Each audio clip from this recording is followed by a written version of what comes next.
You're listening to PROX. I still finger type. Like, I never learned how to type the proper Me way. neither. No, like, Yeah. like the two-finger type? No, he types with like all his It's like fingers. It's not instinct. formal. It's and like- then I naturally adopted it from him. Yeah, I type thought- like that now. Really? Yes, that's Wait, I thought crazy. you were taking the No. typing classes. Man, I threw that out the window and just Yeah? started typing how Wait, I let's felt. go.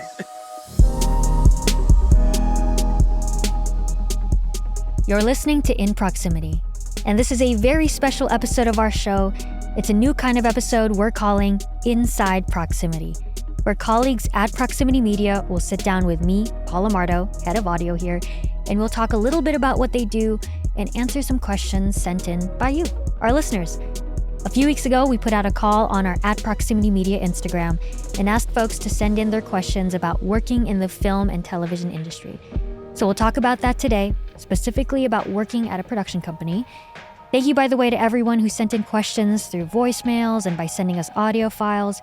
We couldn't answer everything, but I listened to them all, and we tried to pick questions that covered most of what you all were asking about. Quick update before we start. In Proximity is going to take a short break for about 2 weeks. More about this at the end of our episode, so be sure to listen to the end.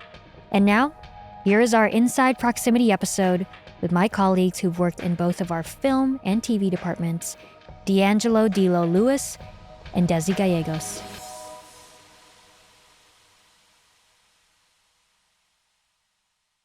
Hi, everyone. I'm Paola Mardo, head of audio at Proximity Media, and I'm super excited to be hosting our first Inside Proximity episode with two of my fabulous, amazing colleagues here.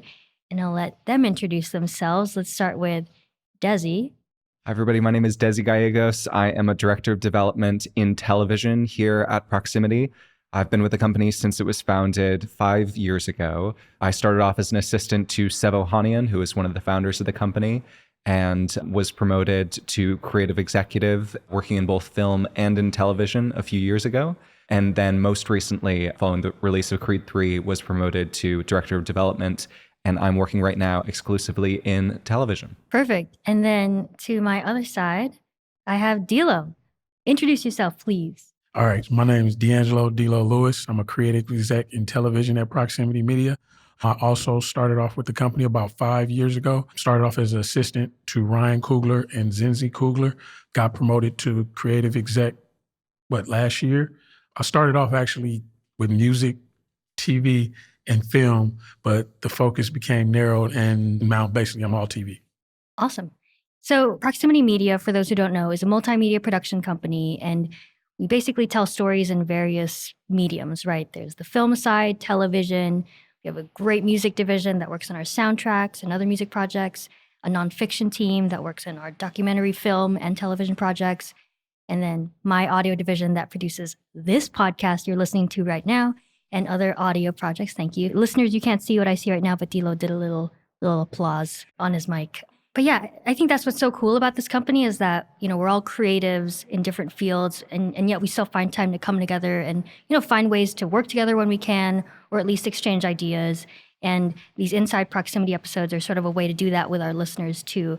And for today's episode, we'll be focusing on film and television, which is why I wanted to speak with both of you. And just to kick things off, you guys have been here since basically the beginning of this company, right? The very, very early days with our founders, Ryan Coogler, Zinzi Coogler, and Ohanian. Can you talk about just, first of all, what your roles were at the time, and how did you even get started in that role? Absolutely.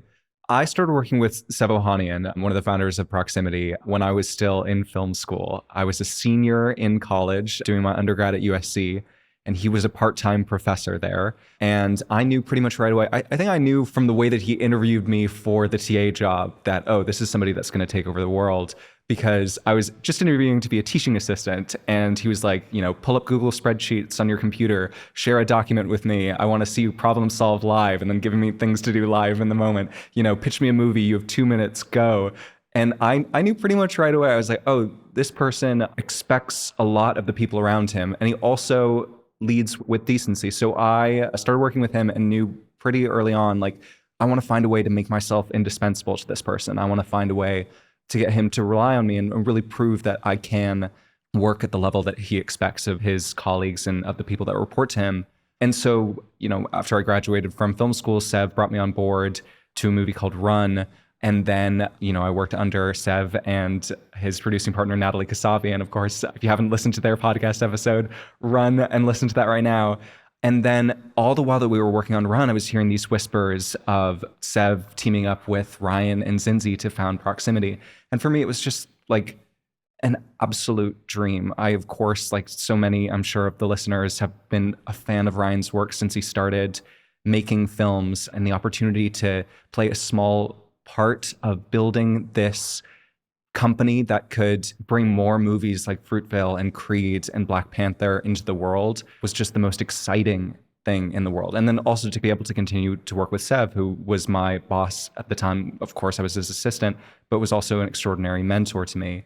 Those opening days at Proximity were wild because, Ryan, Zinzi, and Sev are brilliant creatives, brilliant leaders, and also had never founded a company before. And so it was a lot of figuring it out as we went along. We dove in right away on our first 2 film projects, Space Jam: A New Legacy and Judas and the Black Messiah.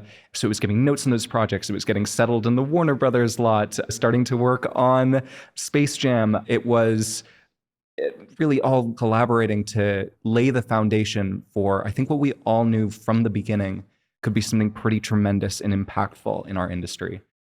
Dilo, your episode with Pete Nix, our head of nonfiction, is really great. So I know you've shared your background on there already and how you knew Ryan and met him and all that. But yeah, can you just talk about like what it was like to jump into this, right? Like as your first job at Proximity, or how that came about? Yeah, so how it happened was we had the idea of me coming on as Ryan's assistant because his younger brother, Keenan Coogler, had kind of moved on and started writing. And he told me, all right, be ready. And this was like took maybe 4 months, but one day he was like, hey, we got to go get a laptop. Hey, I need you to go to the Warner Brothers lot. I'm like, all right. I remember parking, walked into the lot, and I'm walking and I'm just looking because there's so much going on. It's like a movie in itself. You got teams moving, furniture, sets moving, just all type of stuff going on. I'm walking around my backpack like it's the first day of high school.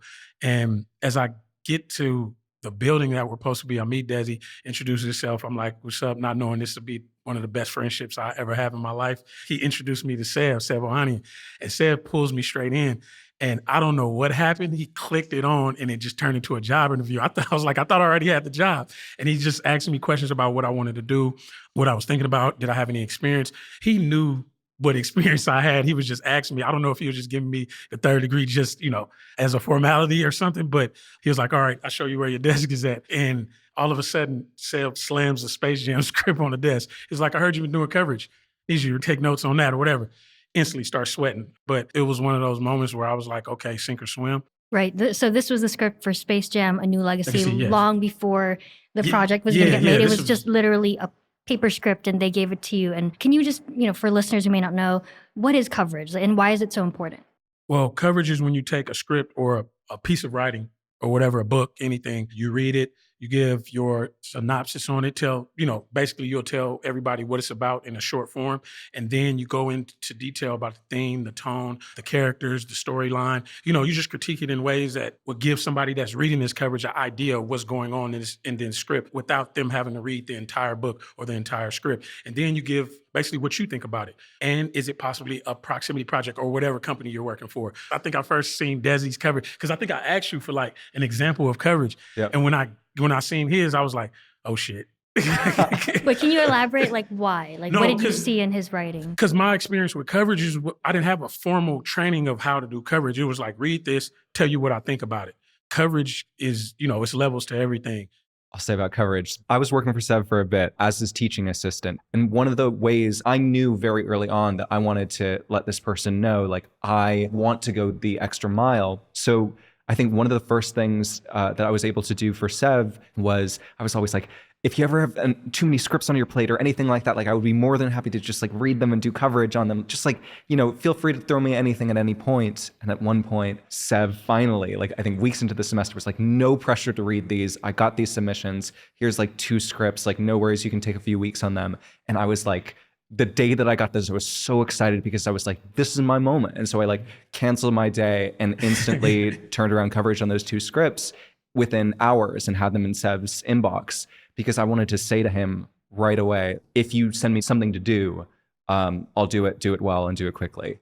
When did you first have to do coverage? Was it before school? It was in school. I had a few internships in college that asked me to do coverage. And I found like, it's nobody's favorite thing in the world, but I think what I appreciated about it was how to, in the summary of whatever we'd read, to challenge myself to make it as readable as possible. So rather than being clinical and corporate or trying to use too flowery language, to just have a 2 to 3 page summary that you could read and enjoy the story as much as you might have had you actually read the document. And then for the comment section where I actually got to give my opinion, that of course was my favorite part, because I could go crazy a little bit and just like say candidly what I felt about it. And I think that, I would often challenge myself to just not hold back and keep my fingers crossed that I didn't go too far in tearing apart something. Yeah, it's interesting because coverage is not really something in the podcast industry, but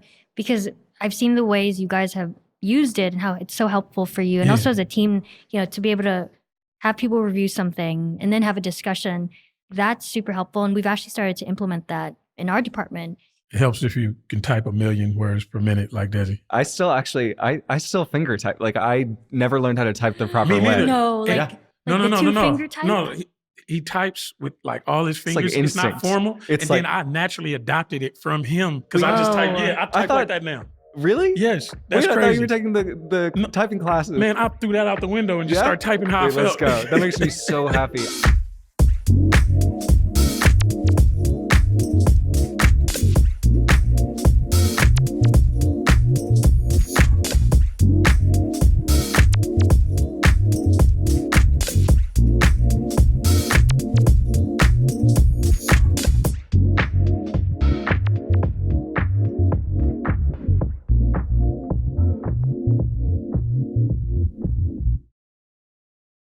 There's so many different ways to get into this industry, so many different ways to work at a production company. Sometimes it's, as formal as apply for the job, but sometimes it's who you know, or like, someone you met in film school that handed you a script. There are a lot of listeners who don't currently work in the industry or aspire to. What are different ways that people can get into a production company job, either as an assistant or something else? So I think that there's a number of different ways to break into this industry. If you are, deciding where you're going to go to college, film school, USC specifically, I owe so much, and I owe, you can draw a direct line between USC Film School and the career that I ultimately ended up having. And there's a lot of USC within proximity, Ryan, Sev. We do have a lot of, even on the audio side, Annenberg. Exactly, yes. But it doesn't have to be USC, but obviously. It definitely does not have to be USC. Yeah. Or film school, but it is one way. 100%. It doesn't have to be film school. That's one path, I think, that can at least expose you to thinking critically about films and TV shows and expose you to different internships and such. So I think that's one way of taking your first steps into the industry. I'm so proud of the internship program that we have here at Proximity. I was a big advocate for founding that a few years ago, and Ryan, Zinzi, and Sev have been so supportive in mounting that program. We do like weekly mentorship sessions and such. I had some extraordinary internships while in college that I'm so, so grateful for. David Permit, who's still a mentor to me to this day, Material Pictures, learned a lot from those. And I think that if you want to go the production company route, internships are a great way to land at a place and prove yourself, or at minimum, just like learn what you want to do or what you don't want to do as much. I think it's a 2-part thing when you're talking about getting into this industry, because like you said, it's a million ways to get into it. Who you know, some people get lucky, some people put all their energy into getting into this space, and when they finally get it, it's so, rewarding. I think it's the step right after, once you get in, is what's super important about what you do to stay here. Meaning like people get in these spaces and I won't say drop the ball. Sometimes it's like, something out of their control, but the people that last kind of like do the work. They come to play ball. They press play every day, whether they're knowledgeable of that space or not, or they went to school for it or not. It's the people that take advantage of that opportunity after they get in the door it's a thing about, once I'm here, what am I going to do now? Because that was a question I had for myself. Like, okay, my job is to learn everything I can possibly learn. I always felt like I was behind. So I was like, oh, I got to learn this. I got to learn that. I got to figure this out so fast. And I think that drive would help anybody. Right. Let's fast forward a little bit to today. So currently, you guys have ascended from the assistant role, Dilo as a creative executive and Dezi as a director of development. Can you just walk us through like what a typical day is like for you two in each of your roles? So let's just start off. I came from a film production background, so to speak. So TV was a newer thing to me. And what I did, I started talking to TV execs. And one person told me one thing. He was like, hey, every day you need to read the trades. So I've been on Deadline every morning. Like I'll check my emails and then I'll go through Deadline, the articles, skim through, get familiar with the names, get familiar with the agency, what the moves are being made.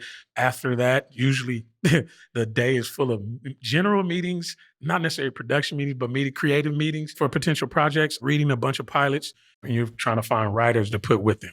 That's like the simplest way to put it as of right now. So as a creative executive, you're sort of evaluating material that comes in, but also when we have projects coming up or that we're sort of interested in finding the right talent, I guess, to match up with that. Is that right? Yeah. So, but I thought I was done reading, but I wasn't. The reading never stops. It never stops. But it's just exercising that muscle to, be able to filter through projects that we don't want and projects that we potentially might do and things that we have to do. That's a skill in itself, because the thing is, it's like, it's a lot of things that I read that I actually like, but is this a proximity project? And that's when you rely on your colleagues, be like, hey, I like this, I think this. And even me and Dezi disagreed on things, but at the end of the day, is it a proximity project? You know what I'm saying? I think that a lot of this job is reading scripts, taking meetings to find the people that you want to fight for. And then when the time comes to fight for them, really going to bat. And that is honestly one of the best parts of the job of being an executive or a producer, finding talent that you're like, yes, I believe in your voice, and I'm going to use all of the connections and the creative power that we have here at this extraordinary production company to try and realize your vision and something that can speak to many, many people. I live a very similar day to Dilo. It's so interesting because the job of executives, or here at Proximity specifically, I think can also straddle with being basically junior producers. By that I mean, Dilo and I were on set every single day for Creed 3. He was an associate producer on that project. I was a co-producer on it. Those weren't our guaranteed titles when we were actually on set every single day. We were just doing the job of working to support our amazing director, Michael B. Jordan, and the other producers on the project to make the best movie that we possibly could.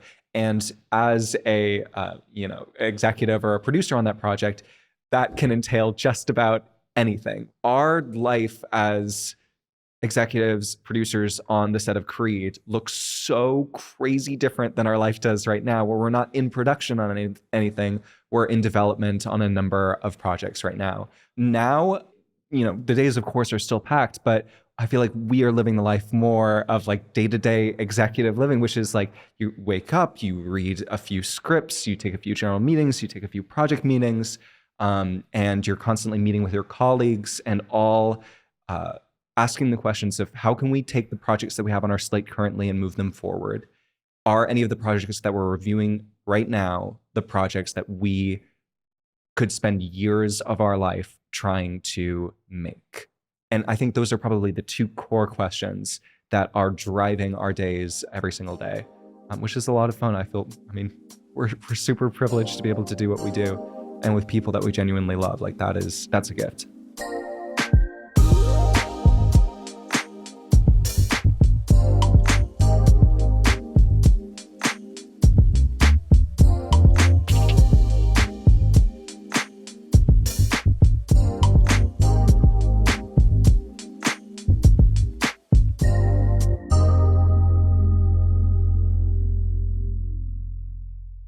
So we have listeners who've sent us voice messages. We put a call out and asked listeners, to send us any questions they have about working in the film and television industry. And I'd like to play some of them for you guys and have you answer some of these questions. Amazing. Sure. That's what's up. Yeah, I'm so excited. Let's do it. All right. So our first question is from Ashley.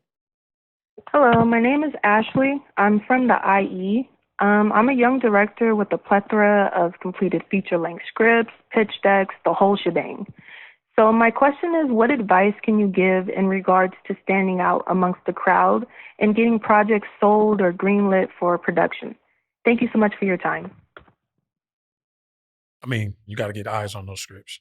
I know a lot of people that hold on to a lot of material they work on, and like they hold on. I guess they overwrite because they're always trying to fix it.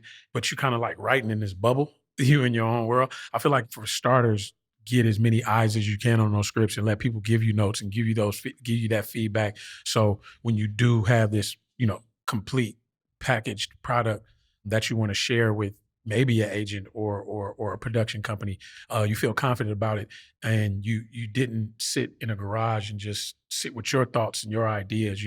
I feel like you gotta let other people get their eyes on it. 100%. I echo that completely. And earnestly cultivating their feedback and making sure that you have relationships with people. And if you can build those relationships and have those people that you can send things back and forth from and know that you'll be honest with them and they'll be honest with you, those relationships are invaluable. The best advice that I can give, just given that, meeting an agent or a manager, agents and managers are the people that are generally sending material to us. So like as a production company, where we're primarily making movies with studios, and on our TV side, we have a 5-year exclusive TV deal with Disney.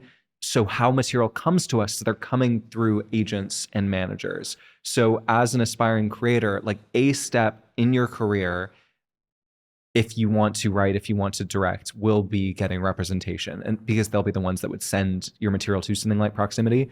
I can't speak directly to like how to get an agent or a manager. Like it is such a crapshoot and can involve just like getting a short in a festival and them seeing your work and then them wanting to represent you. I would not recommend just like sending out a bunch of cold emails. I don't think that that's the best way to approach it. I think what you can and should do in the meantime is just be working to make the best possible material that you can, studying other pitch decks for reference and trying to make the stuff that is succinct and just like absolutely wows people, being conscious of what's being looked for in the marketplace right now. If you're making a deck for a TV show, knowing that one of the things I think that's extra looked for in the TV industry right now is shows with a clear engine, a clear narrative drive, where you get to the end of the episode and sometimes we'll say at Proximity, we want to make TV shows where you're afraid to go on Twitter because you might have an episode spoiled. Is your show that? Does it have a propulsive driving engine that can carry you throughout? If you're, writing a feature film, what is the thing that the character urgently wants and the conflict that is coming up against them that stops them from just being able to easily get it? Does it have a clear genre? Is it personal to you? Answering those questions, though they may seem basic, is what will elevate your stuff above the pack. By a mile.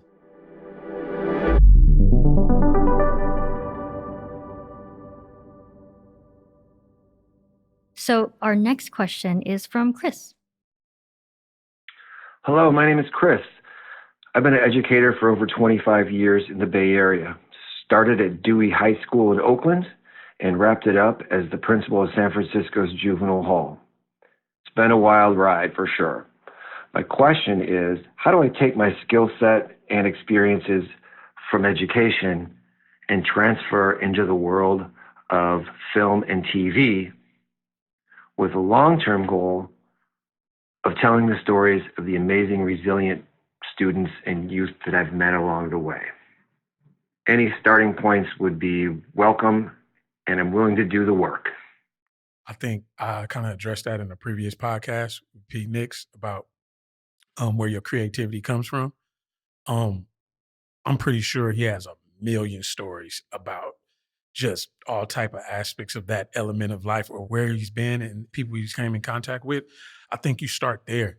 Use that as a source, like whether it's a short script or a pilot, or you get those stories down on paper and then you start building those stories from there. Everybody has different backgrounds, comes from different places or whatever, but it's a way that you tell your story and you tell your story and you tell your story that I'll be able to relate to it. You'll put me in the passenger seat and take me on a ride in your neighborhood or wherever. I think he has to get those stories down on paper. No matter how rough they might seem or sound, just write them down, get them down on paper. That's when you start Googling in the YouTube of how to write a script or how to write a pilot, or even just an outline. So you can figure out what's your premise. What are you trying to tell with this story? What genre is it? You start at the bottom and you just get them out on paper and you just go step by step. So first step is really just Getting it out on paper. You got to get down. it out. You got to get it out. I agree with that 100%. My dad was a teacher and then an elementary school principal in the Bay Area. And so education and all that, of course, was just tremendously valued in my household. And thank you, of course, for Chris, for all of the work that you've done over these years with these kids. First and foremost, yes, it is just writing. It is writing even on the days where it feels excruciating. I love that the way that you approached your question was drawing on your personal experience, your experience as an educator for, I think you may have said 25 years. The thing that is said to writers so much that it becomes a cliche, but it doesn't become any less true, is write what you know, write from a place that is personal to you. When I mentioned it earlier about like how we're making stories that I think are in many ways are vehicles for emotion, I think that one of the ways that you can tap into that is just by tapping into what makes you feel emotional, what makes you laugh when you think back about your time teaching these kids, what makes you feel that like, wrenching feeling that any of us can tap into when we think about the more trying parts of our lives. And then whether it's something that is a true story or something that is fictionalized and fit more cleanly into a genre, I think that you can start to find something that you can then show to people, that you can then submit to competitions and all the stuff that we said in the last question. I think my advice in terms of breaking into the industry, if you do want to write on that subject matter, just given that there has been so much content around education and such, and there are, of course, like, some movies that have slipped into cliches, is to really know the genre that you want to write within. Like, is it a thriller? Is it a heist project? Is it, like, what is the way that you want to tell this story that you think is not only interesting and personal to you, but also has real narrative drive and could potentially connect with an audience? That I think is essential. Yeah, I think all of that is so helpful. And you guys are the experts here, but I will say, because this is also in my side of the industry and in audio, just always be learning. Read books about writing. Yeah, if you haven't written a script yet, there's tons of screenwriting books. Listen to podcasts. We have obviously some great conversations about writing, and specifically one with Ohanian and Anish Chaganty, who are writing partners on films like Searching and Missing and Run. And, there's a great John August, a great screenwriter, and Craig Mazin have a very popular, legendary podcast about screenwriting called Script Notes. I mean, there's just so much information out there now that, you don't have to, even if you have a day job as a teacher or whatever it is, there are ways you can start practicing your craft, writing your ideas down, and then start turning them into, whatever it is, a movie or TV show. Did I get that right? You guys are the pros. 100%. You stole my Prox Rec. I was gonna talk about. I was gonna recommend a couple screenwriting books and script notes, but it's all good. We'll get to that. No, I love that. Well, I love that. It means we're on the same page. 100% on the same page. Cool. And okay, so we have time for one more question. So this one is from Latora. My name is Latora Godwin. I grew up in the Bay Area. I grew up in Oakland and Berkeley, and I have a question about short films. What do you think is a great approach to making a really good, complete short film? And for those of us who are looking to go into the film festival circuit, what should we be looking to get out of going to film festivals for those of us who are creating short films? This isn't a mandate. Maybe I'm going to slip a little bit into personal preference with this answer, but I am more gripped by the shorts that have tension and that have real conflict and a real character journey in them. I think there are some shorts that are a little bit more slice of life that can be beautiful. In my estimation, I want to see something where a character has like a clear mini arc where there is dramatic tension. I feel like those can stand out a bit more, at least for me. Cultivating the feedback of those around you at every stage in the process, giving them your short script, getting their feedback on that, cultivating a community of people around you that are willing to support you in the making of your shorts. And then when you are about ready to start submitting to the festival circuit, the festivals cost a lot of money. And I think there is a sometimes unfair barrier to entry there. Although, of course, like festivals need to pay for the amazing work that they do. Lean on the people around you for what the short actually is. And if it is not the one to send to 1 million festivals and to spend those hundreds of dollars, know that that's okay, that it is not a mark on you as a filmmaker and how you'll be forever, that you should feel so proud of the fact that you set out to make something and then you made it, and then keep going. Ditto. No. You were right about the letting everybody read it. Let everybody give their notes. You got the option to take the notes or not. I've done a little writing myself, and I won't say I'm good because I don't want to seem like I'm tooting my horn, but I'm okay with somebody just tearing my script or my whatever my writing is apart, because I go back and sit with that. Not saying that I'll think about what type of person they are, but I'll try to look their POV, their point of view, like where are they looking at this from? And now, okay, if I plan on letting a wide audience see this, okay, people are going to look at this thing that I'm creating from different perspectives. And I want everyone to be able to relate to what I'm doing. Or unless I'm not making it for everyone, this is not for you. But I have to be okay with this not being for them and taking their notes for what, for what it's worth. Creativity is an iterative process. It is made from trial and error. Right. There's that saying, kill your darlings, where sometimes maybe you're so in love with like a scene or a part of the story or whatever it is. Tell me about it. You got to let it go. You got to let it go sometimes. I mean, it could come back. But you pick your battles. Yes. You know what to fight for because it's a collective effort. The best idea wins, right? Yeah. And it's all in service of the story. Yeah, so. 100%.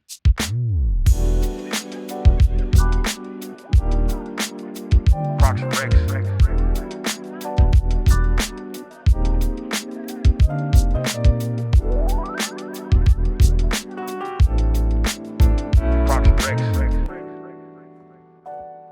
Well, thank you, Dezi and Dilo, for joining me on Inside Proximity. Before we wrap up our conversation, I did want to have our usual Prox Recs segment.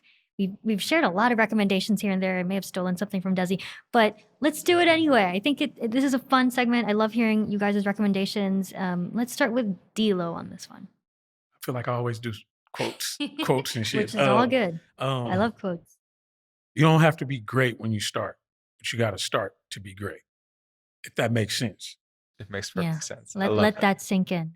You can't have any like apprehension about what you're trying to do. You got to go for it. Like, hey, I'm about to suck for like a month at this, but I'm about to do it every day until, because the satisfaction comes from when, like, it's like when you're a kid and you play this video game and you cannot beat this level ever. Like, you've been doing it every day after school trying to beat this level, but one day all of a sudden you like, oh shit, and boom, you beat it and you running around the house screaming. I still get that feeling when I accomplish something. So that would be my Prox Rec. I love that so much. No matter how far you get in your career, you can still afford to learn that lesson. I think that is a lifelong thing for sure. I love that. My Prox Rec, I think we've already talked in this podcast about being like a lifelong student, about wanting to learn as much as you can. And so I wanted to recommend like the first screenwriting book that I ever read, which is Story by Robert McKee. Seb turned me on to Save the Cat by Blake Snyder. Read Aristotle's Poetics, read everything you can about screenwriting. And the reason why I bring this up in proximity, even though I'm sure that any aspiring screenwriter out there has been given that advice over and over again, is because I also think it is essential for aspiring producers and executives to be able to learn the vocabulary of writers and to be able to speak that language. I think is so crucial. And Dilo and I are still fairly early on in our career. We're absolutely learning as executives right now. And just off what Dilo said, I don't think we are as great right now as we're going to be down the line. Although we've been privileged to have some extraordinary opportunities so far. I think if there's one thing that has helped me considerably in my like early career as an executive, is being really familiar with Act 1, Act 2, Act 3, these, the terminology that writers might use in cracking story. It's liberating when you have that language because you can get even more in the trenches with somebody. And it's so exciting and energizing. There's nothing like it in this job when the writer knows there's a problem, you know there is a problem, and you're talking with them about it. And then you're like, oh, I think it's this. And then the writer's like, I can't wait to write that. And then you go off and you're like, wow, this is so freaking cool. If we just crack this, like that's going to be in the movie and people all around the world are going to see that. That's great. I want to go read a bunch of books right now. We already mentioned a great podcast, Script Notes for Screenwriting, but I also just want to recommend Team Deacons. It's a wonderful podcast all about literally any job in filmmaking, but also I think television, just the business of making movies and TV. It's hosted by acclaimed cinematographer Roger Deakins and his collaborator James Deakins, and they've had everyone from like post supervisor to a writer, director, and even agents. So, you know, I think that would be a really nice compliment to a lot of the things we've been talking about in this episode. So, and thank you, D'Lo and Dezi, for being on Inside Proximity. I recommend In Proximity. I think this is the coolest podcast out there. Thank you, guys. Thank you for the applause. Thanks, guys. It's so fun. Thank you. Thank you. Thank you.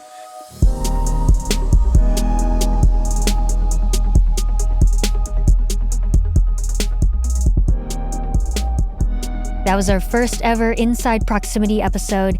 Thank you so much for listening. Hope that was fun and helpful, and we hope to do more of this in the future. Thank you again to everyone who sent in questions. Now, quick housekeeping update. We're taking a short break on the show, about 2 weeks. We're a small team, so thanks for your understanding as we work on a few things, including new episodes about upcoming Proximity films. We've got Anthem premiering at Tribeca Film Festival next month, and Stephen Curry, Underrated. Both documentary films are directed by our head of nonfiction, Pete Nix, and they're coming to you this summer. So we'll be back in about 2 weeks with more In Proximity. Please stay tuned. And follow the show on your podcast app if you don't already. Leave us a rating and review on Apple Podcasts and Spotify. Those really, really help other people find the show. And most importantly, share the show with your friends and loved ones. Go on, send them a link to this episode or one of your favorites. Learn more and read transcripts of this episode and others at proximitymedia.com.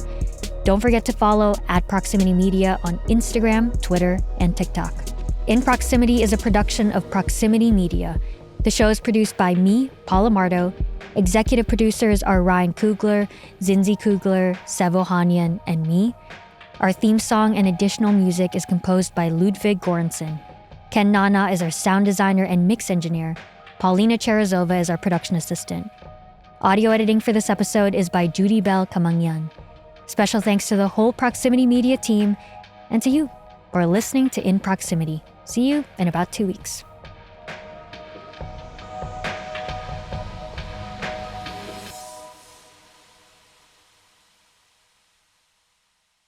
D'Lo works out every single day. He just intimidates all of us. But you've inspired me. I've been. I love that. Let's For a do moment, it. Dezi was working out with me at Warner Brothers. He was working out with me every day. We would work out after work, I think. I think we would work out after work. And then a whole global And then what happened? pandemic Global happened. pandemic. Okay. I slowed down a little bit. D'Lo, I feel like sped up. D'Lo Yeah. was working out more.